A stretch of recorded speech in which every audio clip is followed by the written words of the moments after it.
Autrefois j'étais sans loi et je vivais, mais quand le commandement est venu, le péché a pris vie, et moi je suis mort. Romains 7, 9. Autrefois, je croyais que tout allait bien. Je vivais dans l'insouciance et le péché.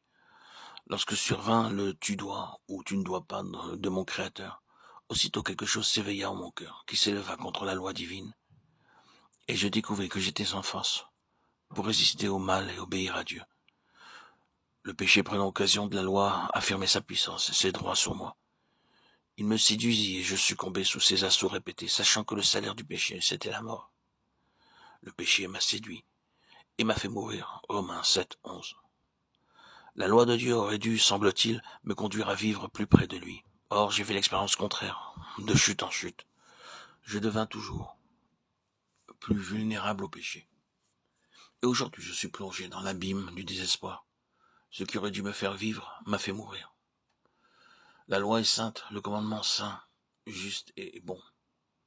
Romains 7, 12, 13. Et cependant, il semble que ce soit par le moyen du commandement que le péché atteigne le maximum de gravité.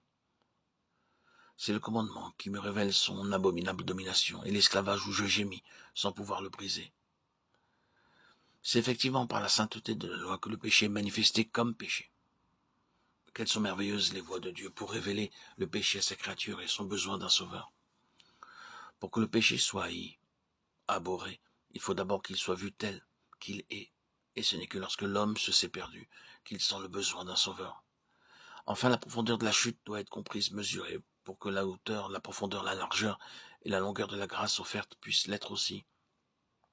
Par le commandement qui est saint, juste et bon, et par les vains efforts tentés pour y obéir, Dieu conduit sa créature à voir son état misérable, à comprendre sa condition. La loi a été donnée pour manifester le péché dans toute sa laideur. La loi révèle l'impuissance de l'homme et le conduit à la mort. Le péché m'a fait mourir. Je suis vendu au péché. Je sais que ce qui est bon n'habite pas en moi, dans ma chair. Versets 13, 14, 18. Romains 7. Quel combat, quel aveu d'impuissance, quelle humiliation pour l'orgueil de l'homme. La loi est spirituelle, s'écrie l'homme dans son agonie. Et je suis charnel, vendu au péché. En réalité, je suis un esclave et je fais ce que je hais. Mais dans ma nuit brille un premier ray de lumière. Si je hais le péché, c'est que mes yeux sont ouverts à la beauté, à la bonté de la volonté de Dieu. Et la dualité de mon individu m'apparaît aussitôt. Dans ma volonté réside le désir d'accomplir le bien. Mais je suis sans force pour le faire. Donc, en un certain sens, ce n'est plus moi qui fais le mal, c'est le péché qui habite en moi et me domine.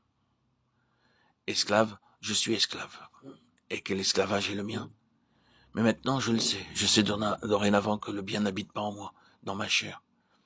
Et aucun être sur terre ne me semble plus misérable, plus indigne que moi.